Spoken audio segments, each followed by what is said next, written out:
Baik, rekan-rekan wartawan semua, kami barusan saja menyerahkan kesimpulan dari dua perkara yang kami hadapi di Mahkamah Konstitusi ini, dan tadi sudah diterima dengan baik oleh petugas panitera di Mahkamah Konstitusi, dan kami sudah terima bukti tanda terimanya.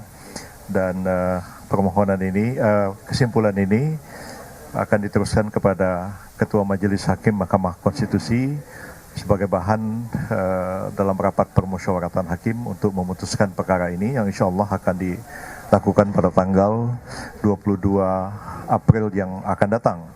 Praktis tidak ada lagi sidang mulai hari ini, dan semuanya kita serahkan kepada majelis, dan kita tunggu apa putusan majelis atas kedua perkara ini pada tanggal 22 April yang akan datang. Selanjutnya saya serahkan kepada rekan-rekan di sini, Pak Oto Hasibuan, Pak Fahri Bahmid, maaf salah, untuk memberikan penjelasannya. Saya sudah banyak memberikan penjelasan di media. Kita beri kesempatan kepada kedua beliau untuk menyampaikan penjelasan selanjutnya. Silakan Pak Oto. Terima kasih Pak Yusril. Teman-teman media, seperti yang dijelaskan tadi, kami sudah mendaftarkan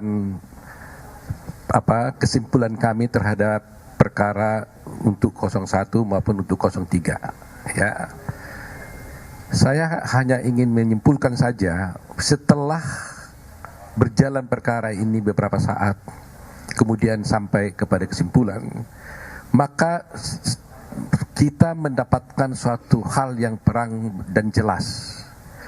Dan untuk mudahnya bisa kami jelaskan kepada semua masyarakat secara singkat bahwa sesungguhnya perkara ini sesuai dengan nomenklatur yang ada di sini disebutkan, ini adalah perkara PHPU, yaitu perkara perselisihan hasil pemilu. Sehingga yang harus dipersoalkan menurut hukum acaranya itu adalah mengenai hasil suara yang diperoleh oleh masing-masing paslon. Sehingga sesungguhnya menurut hukum acaranya yang harus dipersoalkan itu adalah berapa sesungguhnya suara yang diperoleh oleh 03 maupun 01, dan mana suara daripada KPU yang sebenarnya perhitungannya itu yang tidak benar. Itulah sesungguhnya perkara ini. Tetapi setelah kita melihat perjalanan perkara ini, ternyata pihak pemohon 1 dan pemohon 3 justru tidak mau masuk kepada arena ini. Mereka masuk kepada arena bahwa tidak mempersoalkan dan tidak mau tahu dengan hukum acara yang ada, yang sudah diatur di dalam undang-undang pemilu, yaitu harus mengenai perhitungan suara. Mereka masuk dengan mengatakan, kami mengajukan gugatan bukan dengan PHPU, kami mengajukan gugatan adalah dengan dasar adanya kecurangan-kecurangan yang diduga dilakukan oleh 02, sehingga mereka memohon diskualifikasi. Jadi inilah dua persimpangan jalan di dalam perkara ini, supaya masyarakat tahu hukum acaranya sudah tegas menyatakan dan tidak boleh dilanggar. Yang dipersoalkan itu harus mengenai berapa suara yang Anda peroleh. Tetapi sekarang yang dipersoalkan ternyata adalah ada kecurangan-kecurangan yang menurut kami sebenarnya tidak merupakan ranah MK. Ya, dan kebetulan pula tidak ada bukti-bukti tentang kecurangan itu. Khusus di kasus ini kami sampaikan di 01 ada 19 yang dituduhkan kepada 02 bahwa melakukan suatu kecurangan. Ternyata setelah kami lihat satu persatu dari 19 ini, di kesimpulan ini kami uraikan dengan jelas, satu pun tidak terbukti adanya kecurangan tersebut. Ya kan? Jadi kita lihat tadi itu, bahwa saya katakan tadi itu sebenarnya kalau kecurangan ini ranahnya ini ranah Bawaslu. Bawaslu yang harus memeriksa perkara kalau ada kecurangan. Walaupun demikian, kami juga uji di persidangan, ternyata kecurangan itu pun tidak terbukti. Jadi dari segi prosedural, sebenarnya ini sudah salah. Nah, sekarang apa yang mereka tuntut? Dan selalu digaungkan di media-media massa. Mereka mengatakan haruslah Mahkamah Konstitusi berani mengambil suatu keputusan yang substantif, seakan-akan keadilan yang progresif. Nah, tidak mungkin Mahkamah Konstitusi mengambil suatu keadilan substantif berdasarkan suatu hukum acara yang tidak ada. Kalau tidak ada hukum acaranya, tidak ada aturan mainnya, bolehlah kita mengambil suatu res finding, penemuan hukum. Tapi kalau sudah diatur acaranya seperti ini, hukum acara seperti ini, aturan mainnya seperti ini nggak boleh ditabrak. Karena hukum acara itu adalah hukum yang menegakkan hukum material. Gitu loh. Tanpa adanya hukum acara, hukum materialnya tidak akan tegak. Coba bayangkan ada suatu peristiwa pidana, tapi hukum acaranya dipakai berbeda-beda, ya akan kacau balau. Katakanlah umpamanya hukum acaranya banding 14 hari umpamanya. Lantas yang lain mengatakan enggak, saya boleh 7 hari. Yang lain bilang bisa hanya 2 hari. Kan kacau. Dan hal itu membuat tidak adanya kepastian hukum dan keadilan. Jadi inilah supaya masyarakat tahu bahwa ada dua pemikiran dan persimpangan jalan. Kami tetap berprinsip kepada hukum positif, hukum yang berlaku, yang sudah diatur dalam Undang-Undang Pemilu, bahwa perkara yang harus diperiksa di dalam perkara ini haruslah mengenai perolehan jumlah suara yang diperoleh oleh masing-masing paslon, bukan mengenai soal kecurangan. Itulah penjelasan kami ya. Mungkin Pak Horman bisa menambahkan.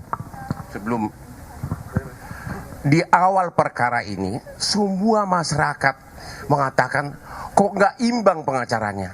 Yang hadir ini semua pengacara-pengacara top yang sudah puluhan tahun berperkara. Yang di sana Repri Harun nggak pernah bersidang. Pengacaranya berapa itu? 01. Mulia Lubis cuma konsultan. Anda bisa lihat ya betapa hancurnya pembelaan mereka. Inti pokok dari permohonan mereka adalah adanya kecurangan, rakyat disogok dengan bansos. Kalau Sami jadi pengacaranya, pengacara perkara yang street lawyer yang sudah puluhan tahun, harusnya saya akan kumpulkan 5 masyarakat dari tiap kabupaten penerima bansos, terutama yang berpihak, bawa ke MK ratusan. Ini mereka tidak lakukan. Mereka terpengaruh sama filsafat kosong dari Rocky Gerung. Yang dibawa adalah filsuf Kristen, yaitu Romo, sama psikolog. Bagaimana suatu peristiwa perbuatan melawan hukum dibuktikan mau dicoba dibantah dengan psikolog sama etika sama Romo ahli gerejani. Jadi benar-benar pembelaan mereka itu seperti saya bilang di awal benar-benar pepesan kosong ya. Jadi jangan nangis kalau kalah. Udah itu aja. Rocky Gerung, saya tantang kau berdebat hukum ya, bukan berdebat filsafat Kopingho ya. Thank you. Baik, terima kasih. Saya tambahkan, terima kasih Prof. Yusril, Prof. Otto, dan Pak Hotman Paris. Dalam beberapa hari ini, tim pengacara dari Pak Prabowo Gibran telah konsen untuk merampungkan seluruh kesimpulan atau konklusi yang diamanatkan atau diperintahkan oleh Ketua Mahkamah Konstitusi atau Majelis Hakim Mahkamah Konstitusi dalam memeriksa perkara ini. Dan itu telah kami tunaikan, telah kami rampungkan, kami selesaikan semalam untuk melakukan finalisasi bersama Prof. Yusril dan Prof. Otto.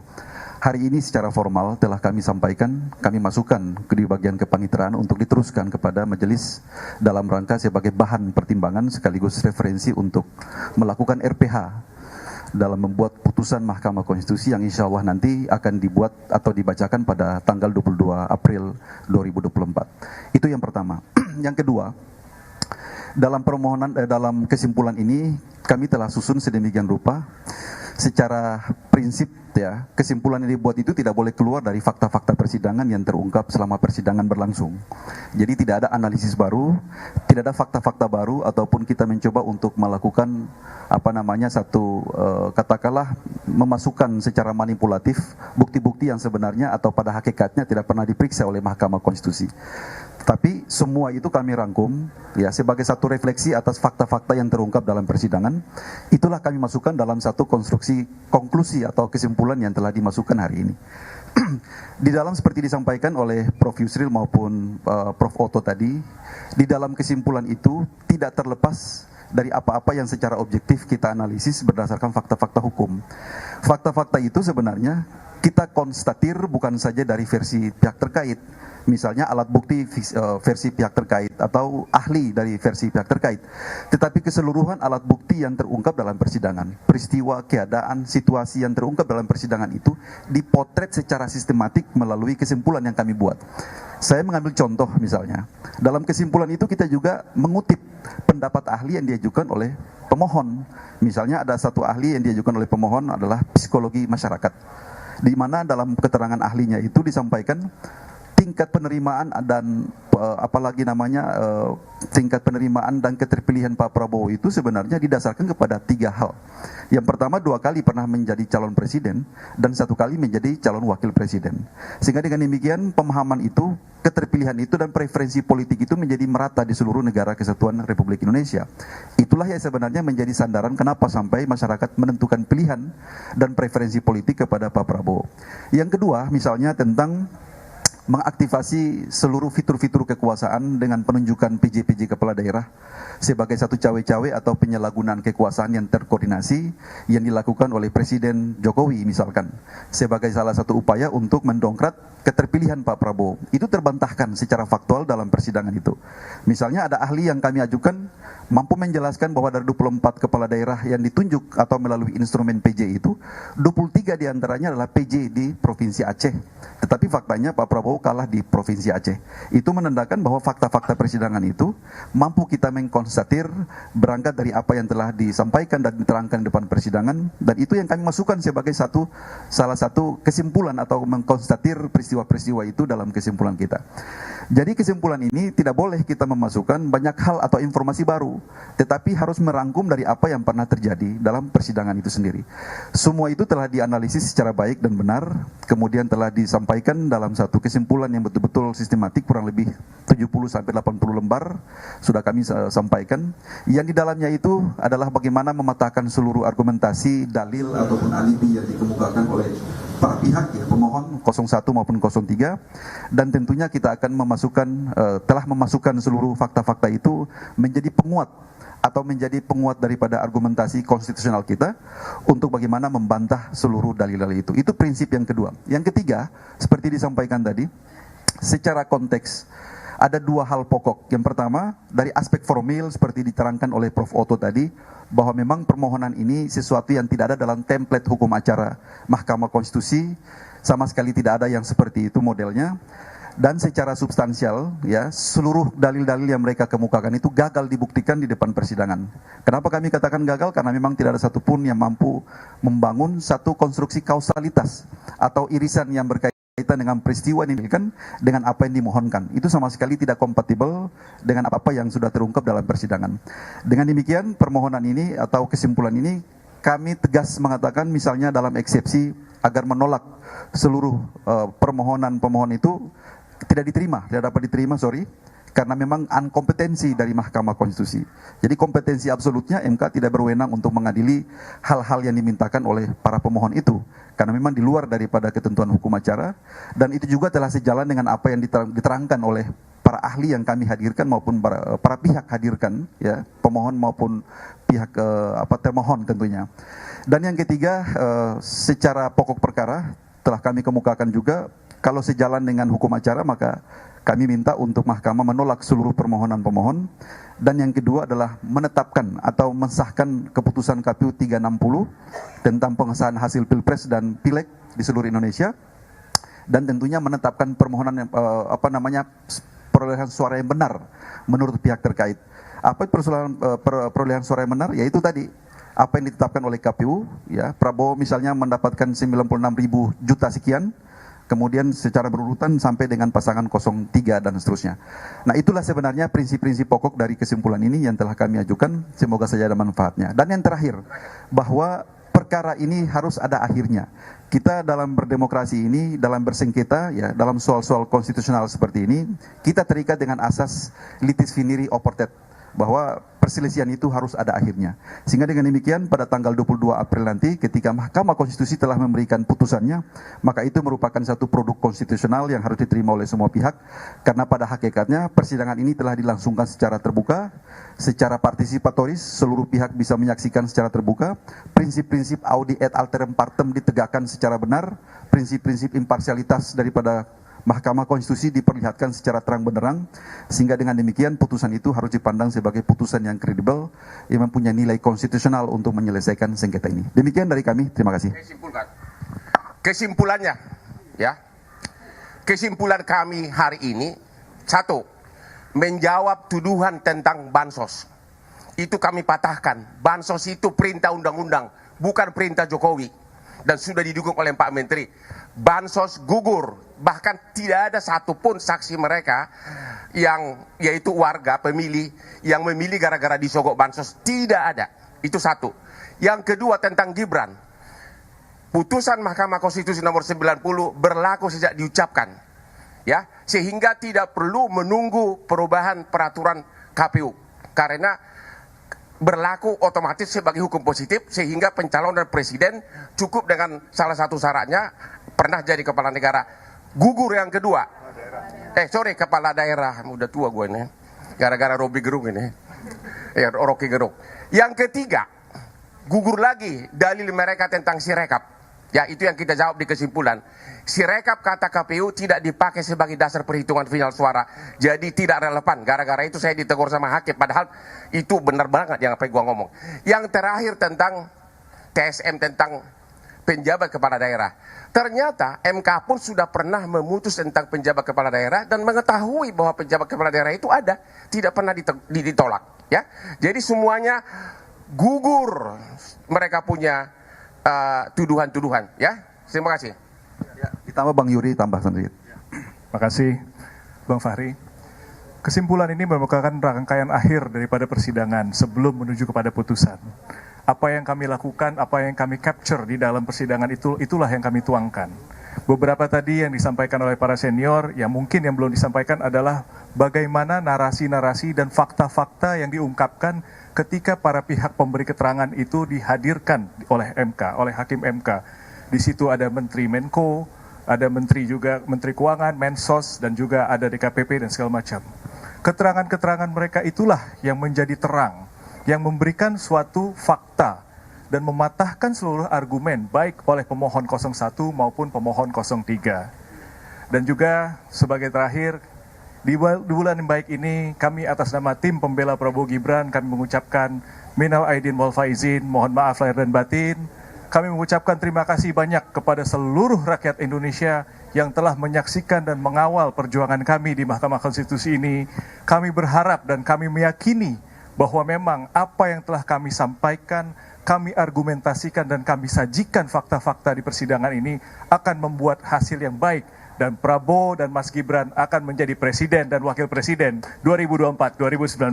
Terima kasih. Maafkan kami kalau kualitas pengacara mereka kalah jauh dari kami. Penutup. Sebagai kata penutup, setelah putusan nanti tanggal 22 April yang akan disampaikan dalam sidang di MK ini, kami khususnya dari pihak Capres, Cawapres Prabowo Gibran mengharapkan agar terjadi satu rekonsiliasi nasional, kita guyup kembali untuk kita bersama-sama membangun bangsa dan negara ini, menjaga keutuhan negara kesatuan Republik Indonesia. Terima kasih. Cukup ya? Cukup ya? Baik, masih.